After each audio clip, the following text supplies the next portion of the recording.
Hafal semua berarti ya. Wal adiyati wal hafal muriyati wal hafal subhanallah dan nafa'at. Oke? Sudah dapat semuanya?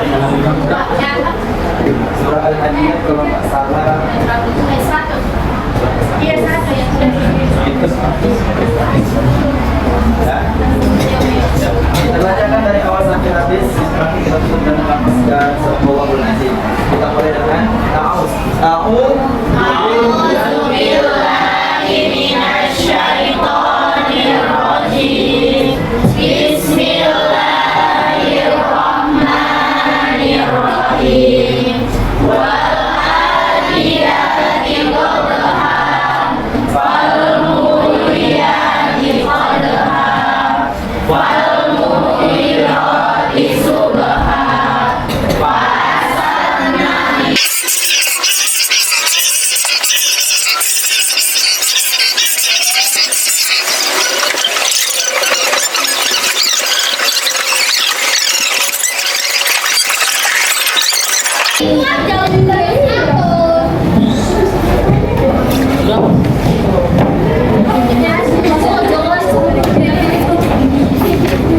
Kita optimal ini menggunakan HP. Bukunya cuma jadi panduan aja. Udah dapat? Saya kembalikan kepada forum. Coba menurut kalian nih, angkat tangannya. Apa sih yang dimaksud dengan definisi berpikir kritis? Siapa yang berani? Berpikir kritis itu Pak adalah sebuah mindset yang kita gunakan untuk mengakumulasi sebuah perkataan seseorang dengan melalui dasar-dasar dan ideologi filosofisnya. Bisa, itu secara ilmiahnya. Pikiran kritis Coba menurut sebuah proses yang sadar dan sengaja yang digunakan untuk menafsirkan dan mengevaluasi informasi dan pengalaman dengan sejumlah sikap reflektif dan kemampuan yang mengandung keyakinan dan tindakan. Coba menurut kalian nih, menurut pendapat sendiri deh, berpikir kritis itu apa?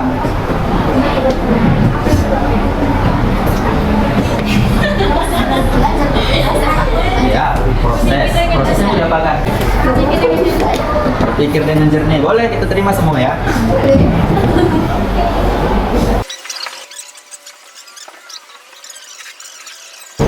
Landasan yang sudah landasan sini adalah tempat penampungannya, tempat bagaimana hal itu bisa ditampung. Dasar landasan Indonesia, Pancasila dasarnya baca sila, lalu apa lagi? Undang-undang dasar, makanya ada kemerdekaan Indonesia diakui dengan Pancasila dan undang-undang dasar. Oke, ada lagi? Analisis, mengkaji. Menganalisis, mengkaji. Bagi bisa dipakai. Mengkaji. Jadi Mengevaluasi atau tadabbur. ya, seperti tadabbur juga. Tadabbur logis. Berpikir secara logis. Analisis. Berpikir secara logis. Logis. Ya, kalau kita jabarkan dari mana nih? Berpikir kritis itu adalah proses dengan sadar dan penuh landasan, lalu mengkaji, menganalisa, atau tadabbur mengkaji dengan baik, sehingga terdapatlah sebuah pemahaman-pemahaman yang penuh dengan dasar. Kalian lahir dari mana? Kalau kita kaji lagi, Allah menciptakan atau meniupkan ruh kepada rahim ibumu. Itulah ada sekali mengapa disebut di sini. Dengan apa? Tujuan hidup di dunia sebagai untuk beribadah kepada Allah Subhanahu Wa Taala dengan keyakinan keimanan Islam. Tuh, kita kaji. Itulah kegunaan pikir kritis. Fungsinya apa Pak? Dan manfaatnya apa? Manfaatnya banyak. Kalian yang pertama, boleh kalian catat, boleh kalian ingat saja. Yang pertama dalam menyelesaikan masalah, kalian mempunyai banyak cara untuk menyelesaikannya. Tidak hanya satu. Seperti yang saya bilang tadi, 1 tambah 1 sama dengan 2. Itu mutlak di hukum matematika. Tapi kalau coba kita sambungkan di kimia sama biologi, 1 tambah 1 sama dengan bisa saja A, B dengan huruf, atau A, 1 bisa dengan angka gitu. Coba lihat di surah Ali Imran, surah ketiga, ayat 190, 191. Di situ ada juga ini.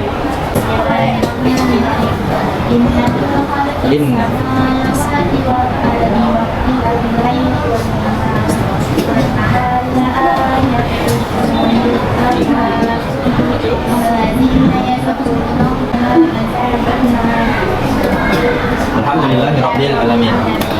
Apa kata di surah Ali Imran ini di ayat 190 191? Inna fi khalqis samawati wal ardi, sesungguhnya dalam penciptaan langit dan bumi, wal ardi bumi, waqtilafil laili wan nahari la ayati li ulil albab. Lalu dilanjutkan di ayat 191, allazi yazkuruna Allah qiyaman wa qu'udan wa ala junubihim wa yatafakkaruna fi khalqis samawati wal ard. Rabbana ma khalaqna hadza batilan subhanaka faqina adzaban nar. Kemudian dalam penciptaan langit dan bumi dan pergantian malam dan siang, terdapat tanda-tanda atau kebesaran Allah Subhanahu wa Ta'ala bagi orang-orang yang berakal, yaitu orang-orang yang senantiasa mengingat Allah Subhanahu wa Ta'ala dalam keadaan berdiri, duduk, dan berbaring, dan memikirkan penciptaan langit dan bumi. Atau seraya berkata, ya Tuhan kami, tidaklah Engkau menciptakan semua ini dengan sia-sia. Maha suci Engkau, lindungilah kami dari siksa api neraka. Nah, bagi orang-orang yang berakal, jadi dalam proses berpikir kritis ini, itu semuanya orang-orang yang cerdas. Orang-orang Islam itu dituntut menjadi orang-orang yang cerdas. Kehebatan di dalam Al-Quran itu, Allah telah mengingatkan dalam Al-Quran itu, semua orang Islam harus kaya. Satu, semua orang Islam itu wajib cerdas. Jadi Pak, kalau seandainya ada orang Islam tapi melakukan kesalahan-kesalahan macam narkoba, kriminal, lalu sebagai hal yang berbau dengan keburukan, apakah itu bisa dikatakan sebagai orang Islam yang dimaksud di dalam Al-Quran cerdas? Bisa saja dengan KTP-nya, KTP-nya saja Islam, tapi hati di dalam nurani itu tidak ada keimanan Islam. Kembali lagi kita undur ke bab pertama.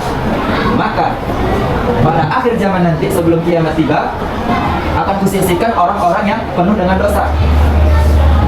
Yang penuh dengan dosa itu apa? Ada orang Islam, tapi dia tidak meyakini dengan adanya Allah Subhanahu Wa Taala, tidak meyakini dengan adanya Islam, tidak meyakini adanya bahwa Nabi Muhammad itu adalah utusan yang terakhir.